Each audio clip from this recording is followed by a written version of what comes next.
Hi, today we're going to talk about secure cloud backups. You can see my head is in the clouds as always. We're going to talk about immutable storage in Azure, so how to protect our backups. So basically, making our backups kind of read-only, unmodifiable. And so there's a relatively new feature in Azure Storage that we'll look at in a moment, and also the latest release of the Veeam Backup and Replication software. So V12, we can use that to back up our virtual servers, whether it's on VMware or even Hyper-V, and we can use that to send it to this immutable storage as well. So it kind of protects. So this kind of helps to protect our backups from ransomware attacks. So the way ransomware works is that the bad guys get onto your networks, encrypt all your servers, for example, and all your data, and then they demand a ransom to be able to get back to your data. But what they also do is they get access to your network where your backups are stored. So if your backups are on the same network, or if they find access to your backups, they'll encrypt those as well, so you can't recover your data, and that's why they generally quite successful, because it's relatively easy for them to do for people who are not protecting their backups properly. So what we've got here is a way to try and mitigate that risk.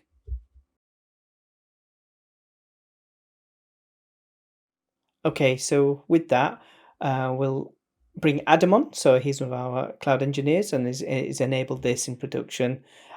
He's going to give us a little demo of it. So take it away, Adam, and give it just talk about the different bits of the technology and how it works. I'll just bring you onto the screen and I'll get rid of myself. Sure. Yeah. So the immutable backups with Veeam and now the Azure Storage accounts.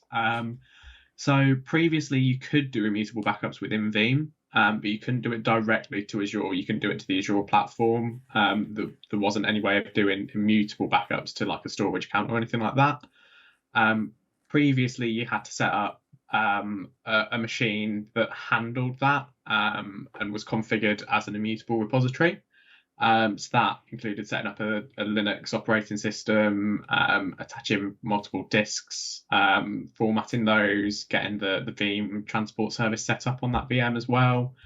And especially when you're hosting that on Azure, it very quickly becomes sort of quite an elegant and quite a costly solution, because you're having to host quite a sizable VM with quite a few disks attached, and the cost for that on Azure just isn't particularly great. It's not an efficient way of doing these immutable backups. Also, there were some issues with networking. You had to have sort of quite large port ranges open, and it got quite complex. Whereas now with this new solution, it's a lot more straightforward than it was before, and you can just connect directly from the Veeam console to the storage account in Azure, and it's a lot simpler, really. So just on the screen here, we've got the storage account within Azure. So we've just set up a test storage account just with a container in there, just so we can show you the properties of it and what you need enabled on this side. So the first thing we're going to look at is the blob service here and the versioning feature. So we have that enabled on this blob service in this storage account. So that is the feature that you need enabled to allow you to enable the immutability feature. And you also need to have soft delete for blobs disabled. Otherwise, again, it won't let you enable that feature. So we'll just go back to the storage account and we're going to have a look at the containers. So it's just this container here called Veeam. We've just set this up with the immutability feature. So just when you create the storage, the container in the storage account, it asks you to name it, and then you also get an option, a tick box, whether you want to enable version level immutability, which you can see down here at the bottom of the page. That's all you need to enable on the storage account in Azure to allow you to create those immutable backups from Veeam. So yeah, that's it for the storage account side of things. So we're now going to go over to the Veeam console and have a look at things from there.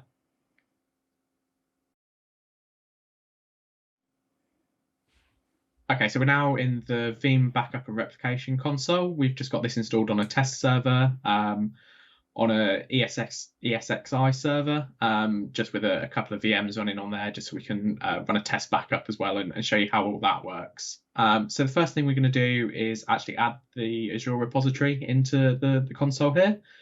So I'm going to come down to the bottom left and go to backup infrastructure. And then we're going to right click on backup repositories and then add a backup repository. We're working with object storage, so we'll select that option down there. As you know, we're hosting it on Azure, so we'll select the Azure option, and then the blob storage option there as well. So this is where it sort of becomes quite standard. This is sort of very similar to setting up any other Veeam backup repository. We're just going to leave the naming sort of as default there, just as it's a test. And then here is where we actually set up the connection to Azure and to that storage account. So in the credentials here, I've put those in earlier, but basically you just need the storage account name and then the access key for the storage account. At the minute, it looks like that's the only way to connect to the storage account still from Veeam. So yeah, that's the option we're using here. And then the region is just Azure Global. If you're using any of the other specific regions, you can select those here, but we're just using standard Azure here. So we'll just go on to the next section. So it's just tested that connection there, made sure it can access that storage account, and that's all good. So we're on the next page here, which is where you select the container. So you can see the Veeam container that we saw earlier in the storage account. That's showing here as well. There's only one container in this storage account, but if there were multiple, you'd be able to select from those. And then you need to select a folder within that account. We have a Veeam folder set up here, but if you wanted to create a new one, you can create a new folder directly from here and set it up that way. So we're just selecting that folder, and then you get these three options here, just about how you want to sort of store your backups on there. So you've got this option to limit the consumption on the container. The example you can see there is 10 terabytes. Obviously, that's a lot. But you can limit it to say 500 gigabytes or 2 terabytes, however many backups you want on there, and that really helps you to sort of manage the costs of your Azure resources as well. This is the option here that we're really interested in, and that's new in version 12. Make the recent backups immutable. So we're going to enable that feature here, and then we're going to select just the default of 30 days. So those backups can't be modified for 30 days then. So that works in conjunction with those features we enabled on the storage account earlier. If those weren't enabled, you wouldn't be able to use this feature properly. And then just down here at the bottom, we've got the choice between whether you use the cool blob storage or whether you use the hot storage options. It depends on what kind of backups you're doing, sort of how large they are, how regularly they're going to be accessed. But we're just going to leave it as default on the hot storage for now. So we'll just go on to the next page here. Again, these are just sort of generic Veeam options that you'd have with setting up any repository. We're just going to accept all the defaults there. And then we've just got the review section. So they all already exist on this Veeam server, so that's all good. So we'll just select apply there. And then it's going to go through and test that connection once again, make sure it can access that folder and it's got that connection to the storage account. And then it will actually add that into our Veeam infrastructure for us. So we'll pick up there.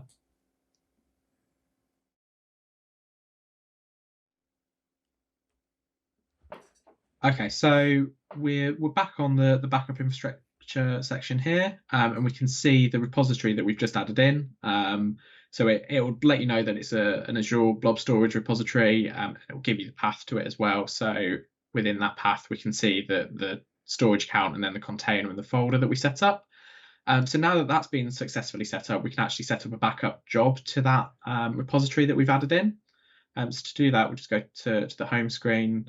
And then go to backup job, and we're going to back up a virtual machine, a test virtual machine here. So this is exactly the same as setting up any other backup job on Veeam. There's no differences in this section at all, and it works exactly the same to the Azure storage and the immutable storage as it does with any other repository. So we're just going to leave the name in its default once again, and then we need to select our virtual machine here. So we'll just add that in from our test host. And we've just got a test server here that we can set up with a backup job. Okay, so now this is where we select the storage. So we need to select our backup repository on this page. And as you can see, it's selected the repository which we added earlier. which is our immutable repository. We've just got the retention period and other standard options here. So we're just going to select next and just use the defaults. Again, we're just going to select the defaults on here. We don't need any of that. And as it's just a test job, we're not going to set up a schedule or anything like that. So we'll just click apply here and then finish. And then just momentarily we'll see. Yeah, so we can see the backup job is showing here now. If we were to go ahead and run that, that would create that immutable backup, and that would then be immutable for 30 days, like we selected earlier with the repository. So yeah, that would create you an immutable backup. Also, that's not just immutable within Veeam. You wouldn't be able to delete the backups from Veeam, but equally, if you went to Azure and tried deleting the storage container or the storage account, you also won't be able to delete it there for the 30 days. So it's protected on both sides, and that applies to both sides. So yeah, that's the backup job setup, and that's the backup repo also set up. Brilliant. Thank you, Adam. Let's see if we bring us both back in. Yep, awesome. Thanks very much, Adam. That was really useful, really interesting, and it's pretty cool to watch you get that working pretty much as soon as it came out. So it's good. We've got it working. It's in production as well for a customer, and yeah, it's all looking good. So thanks very much for that demo. And yeah, so yeah, goodbye everyone. Thanks for watching, and see you next time.